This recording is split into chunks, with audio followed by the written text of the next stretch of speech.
Welcome to this educational event. At the end of the presentation, please access the post-test survey through the link provided. Please have your unique ID number from the pre-test available to access the post-test. This presentation is about antimicrobial stewardship in long-term care facilities focused on suspected urinary tract infections. The author of this presentation is Margery Shane, a board-certified family nurse practitioner, currently employed in a private practice. Margery has privileges to practice at a private sub-acute rehabilitation center and long-term care facility in New York. Margery is a Doctor of Nursing practice candidate at the Evelyn L. Spiro School of Nursing at Wagner College.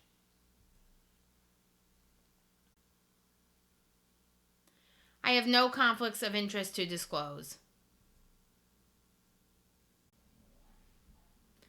The purpose of this educational program is to improve antibiotic stewardship regarding urinary tract infections in long-term care facilities. After completing this presentation, the healthcare provider will be able to define antimicrobial resistance, differentiate between urinary tract infection and asymptomatic bacteriuria, identify methods for diagnosis, communication, and surveillance, and utilize the AHRQ Suspected UTI SBAR communication tool.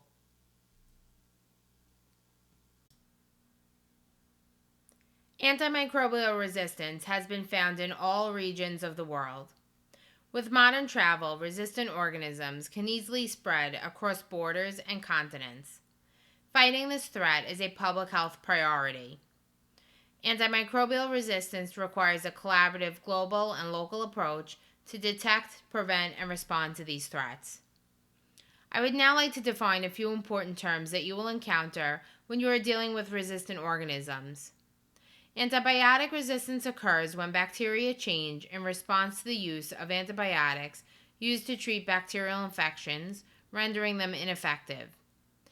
Antimicrobial resistance is a broader term for resistance of various microbes against the drugs used to treat the infections caused by these organisms. In addition to bacteria, this term includes parasites, viruses, and fungi. The abbreviation MDRO stands for multi-drug resistant organisms, which is a microbe resistant to at least one drug in 3 or more drug classes. An antibiogram is a profile of antimicrobial susceptibility testing results of a specific microorganism to a battery of antimicrobial drugs. This is a helpful resource when managing infections because it shows the trends of local resistance patterns. So why is this so important? According to the CDC, approximately 2 million people in the United States are infected with antibiotic-resistant infections annually, and about 23,000 of these people die as a result. Resistant organisms have developed multiple defense strategies against antibiotics. This list shows 6 different resistance mechanisms that have been identified. The individuals we care for are at particular risk for antibiotic resistance due to multiple factors, the first of which is age. Age-associated changes in adaptive and innate immunity may increase susceptibility to infections. Multiple comorbidities increase the risk of hospitalization, invasive procedures, use of prosthetic devices, and short-term urinary catheterization, each of which increases one's risk for antibiotic-resistant infections and colonization with resistant organisms. In addition, residence in a long-term care facility increases the risk of exposure to nosocomial pathogens and of acquiring multi-drug resistant organisms. So how do we define urinary tract infections? In older adults, symptomatic urinary tract infection is defined as the presence of localized genitourinary symptoms. Urinary tract inflammation is demonstrated by pyuria, and a urine culture with an identified urinary pathogen. Pyuria is an increased number of leukocytes in the urine, an indicator of inflammatory response in the urinary tract. Urinary tract infections are classified as either acute and uncomplicated or complicated infections. An acute uncomplicated UTI is defined as a symptomatic bladder infection characterized by frequency, urgency, dysuria, or suprapubic pain in a woman with a normal genitourinary tract. It is specified here that this occurs in women, since urinary tract infections are rare in men and therefore considered complicated UTIs. A complicated urinary tract infection involves the bladder or kidneys in persons with functional or structural abnormalities of the genitourinary tract. Another type of infection is acute non-obstructive pyelonephritis, which is a renal infection characterized by costovertebral angle pain or tenderness and often associated with fever. This occurs in the same population that experiences acute uncomplicated UTIs. Individuals with functional and cognitive impairments, voiding abnormalities, and those unable to maintain adequate self-hygiene are at increased risk for urinary tract infections. These risk factors are associated with conditions commonly encountered in long-term care facilities, such as dementia, Parkinson's disease, and stroke. Urinary tract infection is one of the most commonly diagnosed infections in older adults. In long-term care facilities, UTIs make up about 30 to 40% of all healthcare-associated infections. When evaluating an individual with a suspected urinary tract infection, it is important to understand which organisms are the most common organisms isolated from urine cultures. The figure on the right shows the differences between the prevalence of organisms in community-dwelling older adults versus nursing home residents. Although the organisms are the same, the rates of each differ. E. coli is the most common organism in each population, followed by Proteus and Klebsiella, which are found in nursing home residents in rates more than double that of community-dwelling older adults. So when is it appropriate to initiate antibiotics? Let's refer to the low minimum criteria. It was developed in 2001 through expert consensus as a guide to help clinicians decide when to initiate antibiotics empirically. It is not intended as a diagnostic criteria, nor is it intended for use for surveillance. It is a minimum standard for initiating empiric antibiotics in the long-term care setting. This criteria is intended to reduce inappropriate prescribing. It was developed for clinically stable nursing home residents. It is not a management guideline, nor should it replace clinical judgment. Since the low minimum criteria is intended for use when considering empiric antibiotics in order to reduce inappropriate prescribing, the criteria is focused on signs and symptoms and differentiates between residents with and without an indwelling urinary catheter. For residents without an indwelling catheter, acute dysuria alone is a significant enough urinary symptom to consider initiating empiric antibiotic therapy. Otherwise, for residents that present with fever, it is recommended to explore other symptoms such as new or worsening urgency, frequency, suprapubic pain, urinary incontinence, gross hematuria, or costovertebral angle tenderness. It is important to emphasize that the low criteria specifies that these symptoms should be considered if new or worsening in order to differentiate between acute UTI symptoms and chronic urinary symptoms such as chronic incontinence or frequency due to other conditions like diabetes.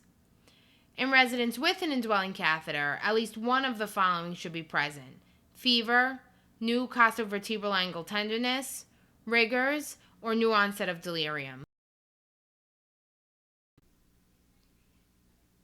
Urinalysis and culture and sensitivity results are valuable to the diagnosis and treatment of urinary tract infections.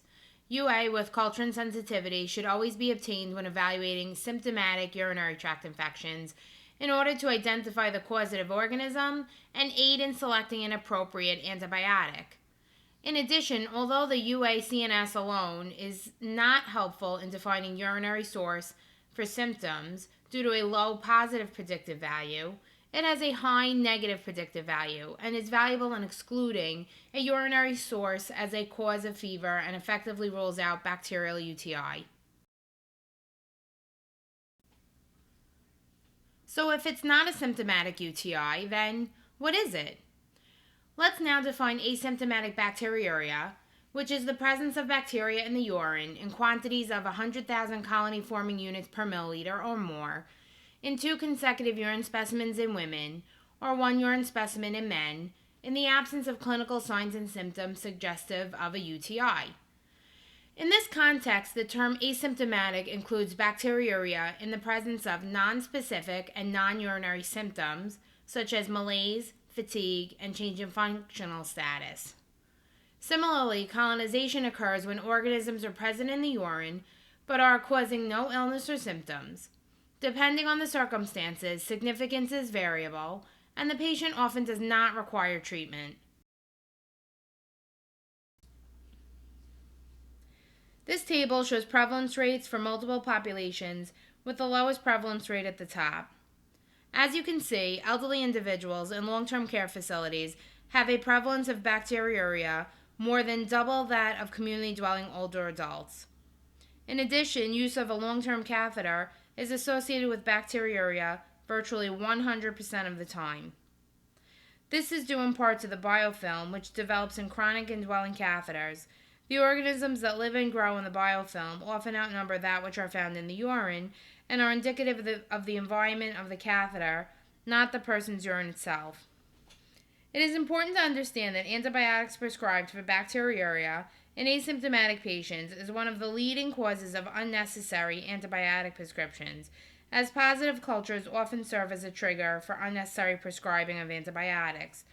Although it is important to limit unnecessary microbiologic investigations, it is also important to utilize strategies to make judicious decisions about antibiotic prescribing when encountering positive urine culture results. Approximately 10% of long-term care facility residents with fever and bacteriuria actually have a urinary tract infection without any urinary symptoms. About 50% of residents have a urinary tract infection in the presence of urinary symptoms, fever, and bacteriuria. 90% of institutionalized elderly persons have bacteriuria accompanied by pyuria. This emphasizes the need for communication with the patient and staff about localizing urinary symptoms. Although bacteriuria in the setting of pyuria is interpreted as true infection, since studies have shown that 90% of long-term care patients with bacteriuria have pyuria, the presence of both in urine analysis is not helpful to formulating a diagnosis of urinary tract infection. However, the absence of pyuria represents the absence of a host response and thus indicates that a urinary tract infection is unlikely. There is no known relationship between the presence or absence of bacteriuria and nonspecific non-urinary symptoms. Therefore, according to the IDSA guideline for asymptomatic bacteriuria, screening and treatment of elderly institutionalized residents of long-term care facilities is not recommended. In the 2005 guideline for asymptomatic bacteriuria, the Infectious Disease Society of America only recommends screening and treatment of asymptomatic bacteriuria as it applies to the long-term care patient population in those undergoing traumatic genitourinary procedures with mucosal bleeding like TURP, as these individuals are at higher risk of post-procedure bacteremia and sepsis. There are risks for adverse effects from any medication, and antibiotics are no different. Residents in long-term care facilities with higher antibiotic use have a 24% increased risk of antibiotic-related harm, and there is a lack of evidence to support treatment of bacteriuria in most asymptomatic elderly institutionalized individuals, as it does not impact their morbidity and mortality, but does increase the risk for adverse event. Potential adverse effects of antibiotic use includes infection with C. diff, yeast infections, allergic reactions that can range from mild to severe and life-threatening, GI upset like nausea and diarrhea, drug-drug interactions, drug toxicity, nephrotoxicity, and antibiotic resistance. Let's review this infographic from the CDC about antibiotic stewardship in nursing homes. Approximately 4.1 million Americans are admitted to or reside in nursing homes during a year. Up to 70% of nursing home residents received antibiotics during a year, and up to 75% of antibiotics are prescribed incorrectly. There are numerous factors that influence antibiotic prescribing in long-term care facilities. The factors that I wish to address through this presentation are communication and influence of nursing staff in long-term care facilities. One great benefit of the long-term care setting is that nurses and providers have an opportunity to develop long-standing relationships with residents and notice subtle changes in their condition. Often, problems with residents are communicated to a provider over the telephone, and this is an opportunity for the healthcare team to take steps to improve communication about resident problems and ensure the exchange of clear and complete information in order to improve clinical decision making. So what exactly is antibiotic stewardship anyway? Antibiotic stewardship refers to a set of commitments and activities designed to optimize the treatment of infections while minimizing the adverse events associated with antibiotic use. It seeks to minimize inappropriate and unnecessary use of antibiotics.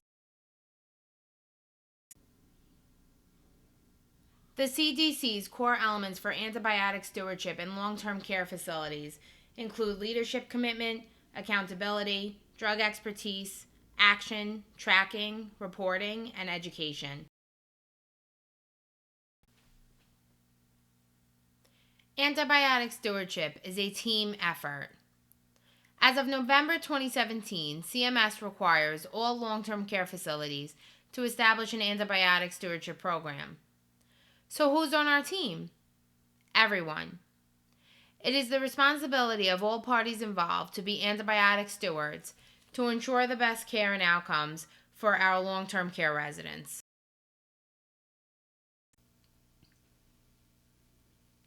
We can't discuss antibiotic stewardship without mentioning surveillance. The McGear criteria was revised in 2012 by another expert consensus. The purpose of infection surveillance is to monitor the occurrence of infections over time to determine where infection prevention interventions are needed. It is similar to the Loeb criteria in that there is a focus on localizing urinary signs and symptoms, and in addition, the surveillance criteria also includes microbiologic subcriteria.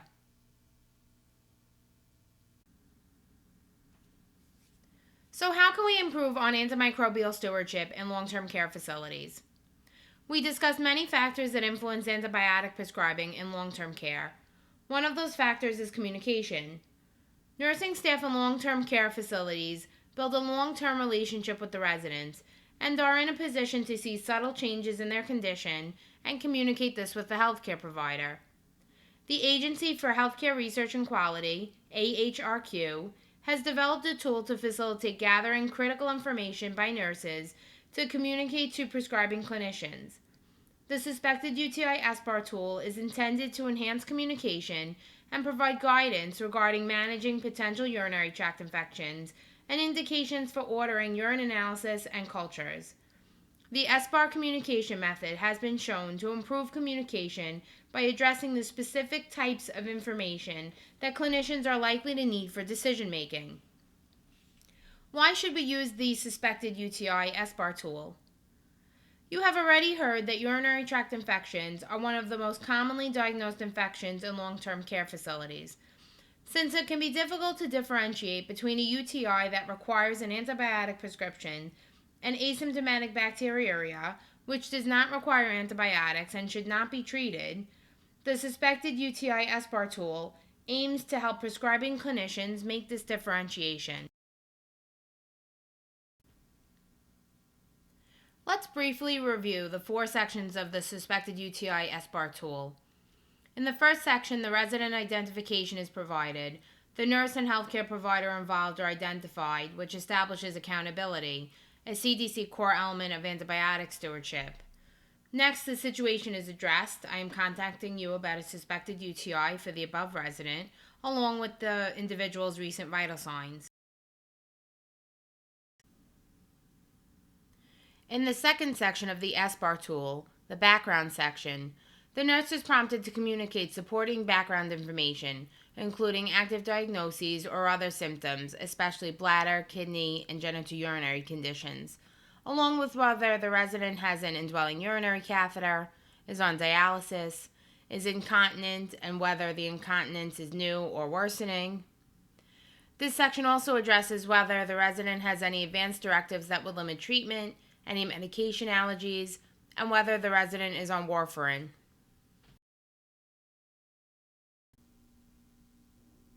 The assessment section is a combination of criteria also found in the Loeb criteria and the revised McGeer criteria.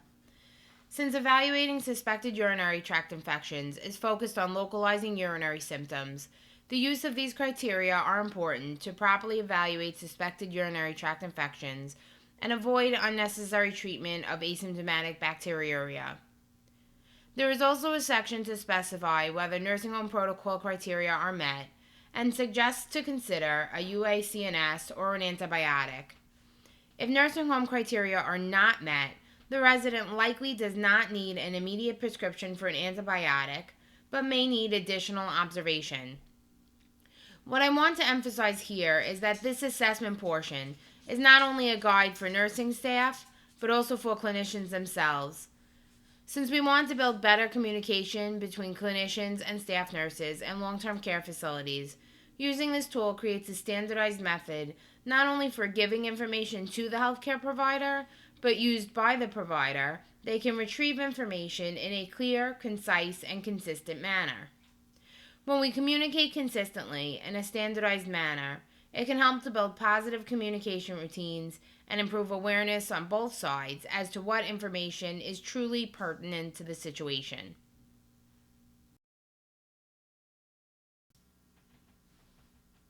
The final section of this tool is the request portion. It has suggestions for nursing staff of which orders to request from the healthcare provider following the exchange of information in the other sections. The potential requests include ordering a UA urine culture, increasing oral hydration, recording fluid intake, assessing vital signs, and notifying the provider of worsening or unresolved symptoms after a specified time frame. In addition, if the resident meets nursing home criteria, the provider may decide to initiate empiric antibiotics. So let's review a few case scenarios, first using the tool from start to finish when initiated by the nursing staff, and then we will discuss two case scenarios where a urine culture may have already been done and discuss how the provider can also use this tool to actively retrieve information and communicate with the patient and nursing staff.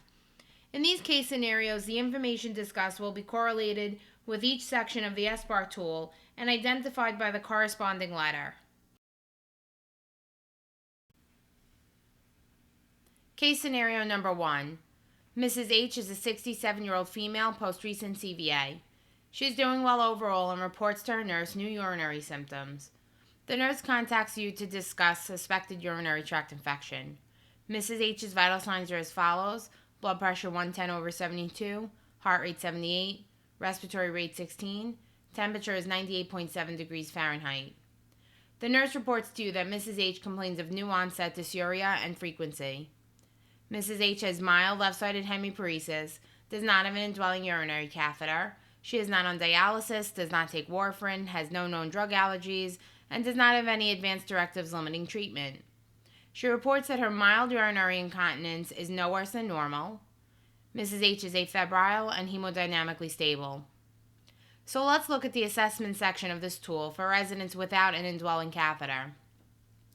The criteria are met if one of the three listed situations are met. Mrs. H is afebrile but complained of dysuria. Acute dysuria alone is considered a localizing urinary symptom. Therefore, this meets criteria for ordering a urine analysis and culture sensitivity, and since Mrs. H is symptomatic, consider treatment with appropriate choice of antibiotics. Choose a narrow-spectrum antibiotic when possible, and follow up on the culture and sensitivity when results are available. Case scenario number 2. Mr. P is a 78-year-old male with BPH resulting in urinary obstruction. Nursing staff contacts you to discuss suspected urinary tract infection. Recent vital signs are as follows: blood pressure 126/72, heart rate 86, respiratory rate 16, temperature 100.3 degrees Fahrenheit.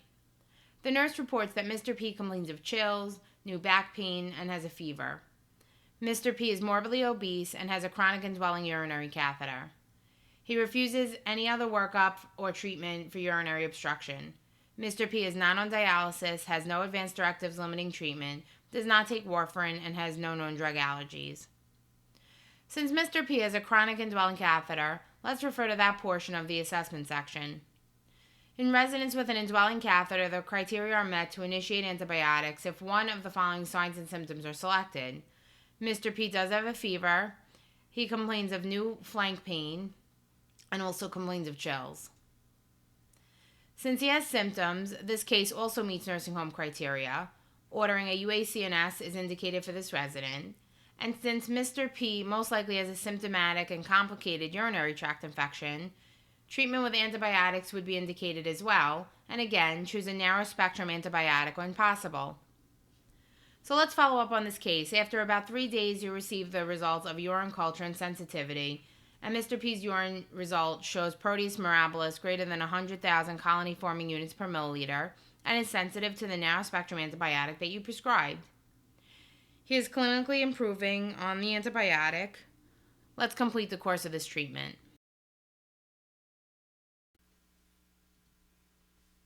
Now let's use this tool in another scenario. A urine culture was done, and now you receive the results. At this point, this may be the first time that you are aware of a suspected UTI for this resident. Case scenario number 3. Mrs. B is an 82-year-old female who resides in the facility because she has dementia and needs assistance with all activities of daily living. You are notified of results of the urine culture, and it reveals Proteus mirabilis greater than 100,000 colony-forming units per milliliter. So let's apply the suspected UTI SBAR tool to this case. You discuss the results with the nursing staff and obtain subjective information and recent vital signs. A urinary tract infection was suspected due to dark-colored and malodorous urine. The nurse also reports that Mrs. B just really hasn't been herself for the past few days. Her vital signs are as follows: blood pressure 118/76, heart rate 68, respiratory rate 16, temperature 98.7 degrees Fahrenheit. You also gather some background information on this resident. Mrs. B had a recent fall 4 days ago, and you ascertain from the nursing staff that she has not complained of or shown any signs of localizing urinary symptoms. Mrs. B does not have an indwelling urinary catheter and is not on dialysis. Her chronic urinary incontinence is unchanged. She has no advance directives that limit treatment related to antibiotics, has no known drug allergies, and does not take warfarin. Let's refer to the assessment portion of the tool. Mrs. B does not complain of acute dysuria. She is afebrile, and she does not complain of or show signs of any localizing urinary symptoms. This resident did not meet nursing home criteria for a UACNS to be done, but it was, and the results need to be addressed. Since Mrs. B is asymptomatic, treatment with antibiotics is not recommended. You can provide orders to increase oral fluids, assess vital signs more frequently, and continue observation. Although it is important to limit unnecessary testing, such as inappropriate UACNS that are ordered, we can use the opportunity to evaluate the resident's symptoms, and if urinary source can be excluded, we must then explore other potential causes for the resident's vague symptoms.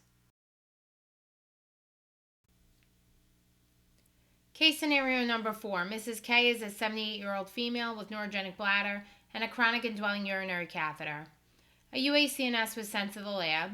You are in the facility and receive the results. The culture reveals E. coli greater than 100,000 colony-forming units per milliliter. Let's apply the suspected UTI SBAR tool to this case. You obtain subjective information from the nurse. The patient was suspected of a UTI due to an episode of hematuria noted in the urinary drainage bag. Her vital signs are as follows: blood pressure 128/76, heart rate 70, respiratory rate 16, temperature is 98.7 degrees Fahrenheit. You also gather background information for this resident. Mrs. K has a chronic indwelling urinary catheter. She is not on dialysis, has no advance directives that limit her treatment. Mrs. K has no known drug allergies and is not taking warfarin. Upon further discussion with the staff and on interview and examination of the resident, You find that the hematuria has since resolved. Mrs. K reports that when she was transferring from bed to her chair, the urinary drainage bag was caught and tugged on the catheter. The resident denies fever, back or flank pain, acute pain or chills. She is alert and oriented ×3 and hemodynamically stable. This resident did not meet nursing home criteria for a UACNS to be done, but since it was, the results do need to be addressed. Since Mrs. K is asymptomatic, treatment with antibiotics is not recommended. You can provide orders to increase oral fluids, assess vital signs more frequently, and continue observation. Let's summarize some key points of this presentation. Antibiotic resistance is a major public health burden. Residents of long-term care facilities are at particular risk due to age, comorbid conditions, and institutionalized living. Urinary tract infection is the most common diagnosis for which antibiotics are prescribed in long-term care facilities. Antibiotics are often prescribed inappropriately for a diagnosis of UTI, although asymptomatic, due to the high prevalence of asymptomatic bacteriuria in this population.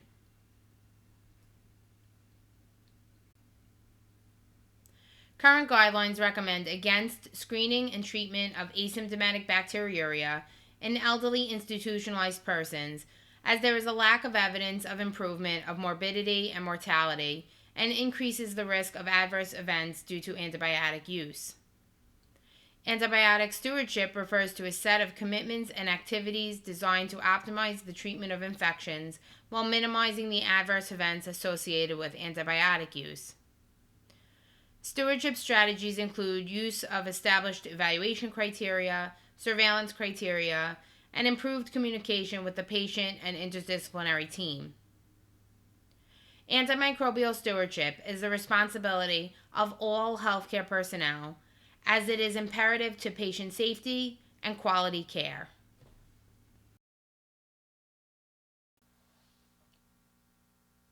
Thank you so much for your attention today. I hope that you enjoyed this presentation and that you will use this information in your daily practice.